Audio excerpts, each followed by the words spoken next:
Bonjour et bienvenue dans cette toute nouvelle chronique d'une patronne. Je suis Caroline Beck, mentor de marque et stratège événementielle. Et chaque semaine, je te partage avec authenticité mon quotidien entrepreneurial, aussi bien mes succès que mes échecs et mes doutes. Aujourd'hui, c'est une chronique un peu particulière parce que je vais simplement te partager ma lettre au Père Noël. Donc, c'est la lettre au Père Noël d'une entrepreneuse. Ah, Noël, cette période où les rues scintillent, où les vitrines débordent de magie et où tout semble possible comme dans les traditionnels films de Noël. Pourtant, ce n'est pas ma vision traditionnelle de Noël qui m'anime. Ce n'est pas l'histoire d'une naissance dans une étable qui résonne en moi, mais plutôt celle d'un cycle naturel de retour à la lumière et à la nature. Personnellement, je célèbre Yule, le solstice d'hiver, le moment où la nuit est à son apogée, mais où la lumière commence doucement à reprendre sa place.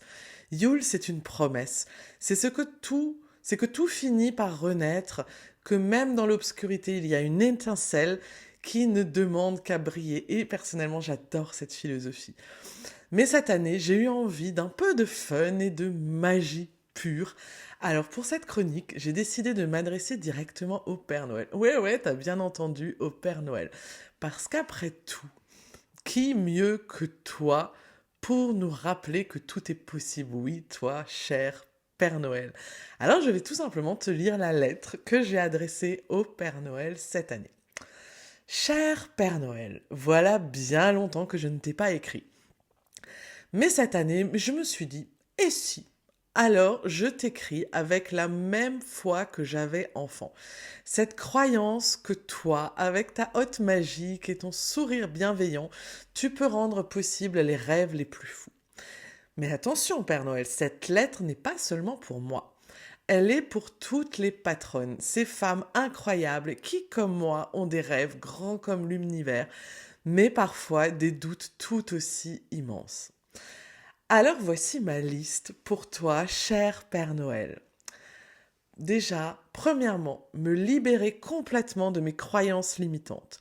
Que mes doutes s'effacent pour laisser place à une vie où tout est naturel et fluide, sans ces exercices incessants pour renforcer ma confiance en moi. Que créer un gang des patronnes soudées et unies. Un espace magique où les femmes se soutiennent, partagent leurs forces et leurs faiblesses et avancent ensemble, lumineuses et audacieuses. Troisièmement, en finir avec la peur du manque. Vivre pleinement sans jamais avoir peur de dire à mes enfants non, je ne peux pas vous offrir cela, je n'en ai pas les moyens. 4. Trouver une solution pour passer plus de temps avec l'homme que j'aime. Parce que soyons honnêtes, les relations à distance, ça craint. 5. Retrouver un vrai chez moi. Aujourd'hui, j'ai une note. Non. Aujourd'hui, j'ai. En anglais, on dit I have a house. A house is not a home. Et aujourd'hui, j'ai un house, mais pas un home. Ces nombreux déménagements m'ont rendue forte, mais ils m'ont aussi fait ériger des murs autour de moi. Et j'aimerais ne plus avoir à être forte et retrouver une forme d'insouciance avec un vrai chez moi. Apaiser ma colère envers cette société corrompue. Une société gangrénée par des élites qui nous divisent, peu importe le pays. Ensuite, voir les gens ralentir. Qu'ils prennent le temps de respirer, de regarder le monde, d'admirer la beauté des petites choses au lieu de se laisser consumer par celles qui les attristent. Après, je voudrais rencontrer des âmes lumineuses, des patronnes, des clientes, des amis avec qui partager des journées ensoleillées et grandir ensemble. Je voudrais également que mes enfants soient heureux et réalisent leurs rêves. Sous le sapin, je ne veux rien d'autre qu'une perspective d'avenir heureux pour eux. Et voici ma liste pour celles qui m'accompagnent dans cette aventure, parce que j'ai aussi fait une liste pour les patronnes qui m'accompagnent. Alors, un gros sac de confiance en soi pour celles qui doutent encore de leur magie intérieure. Parfois, elles se sentent invisibles ou comme des imposteurs dans leur propre aventure, mais je sais qu'au fond d'elles, il y a une lumière qui demande juste à être rallumée. 2. Une étoile brillante pour guider les visionnaires rêveuses. Celles qui ont des idées plein la tête, mais qui ont besoin d'un petit coup de pouce pour transformer leurs rêves en réalité. 3. une boîte de sérénité pour les perfectionnistes, parce qu'on a le besoin, parce qu'on n'a pas besoin d'être parfaite pour être extraordinaire. Et parfois, lâcher prise, c'est aussi magique que d'atteindre ses objectifs. 4. Un cercle d'énergie et de sororité pour toutes les patronnes, pour qu'elles sachent qu'elles ne sont pas seules, même dans les moments les plus sombres. 5.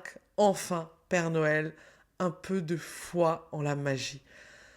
Pas la magie des contes de fées, mais celle qui naît quand des femmes audacieuses décident d'avancer ensemble et de se soutenir et de croire que tout est possible. Mon souhait pour toi, chère lectrice ou chère auditrice, cette lettre, je l'adresse à toi qui lis ces lignes. Tu es cette lumière qui éclaire ton chemin, même quand la route reste ou semble encore très longue. En cette période de Noël, prends un moment pour rêver grand, pour allumer une bougie et pour te rappeler que comme le Père Noël, tu as ta propre magie. Et si tu veux partager cette aventure avec d'autres femmes incroyables, sache que le gang des patronnes est là pour toi, prête à illuminer ton chemin. Alors, Père Noël, merci d'écouter cette liste un peu spéciale. À toi, lectrice, merci de lire et de croire en moi, en cette magie qui nous unit. Joyeux Noël magique, belle fête de Yule et surtout n'arrêtez pas de rêver. Voilà, c'était ma lettre au Père Noël d'une entrepreneuse avec toute ma lumière. J'espère que cette chronique un peu spéciale t'a plu. C'était ma lettre au Père Noël. On se retrouve mardi prochain pour une chronique un peu plus normale. Moi, c'est Caro, je suis mentor de marque et stratégie événementielle et entrepreneuse patronne depuis presque toujours. À très bientôt pour une nouvelle chronique.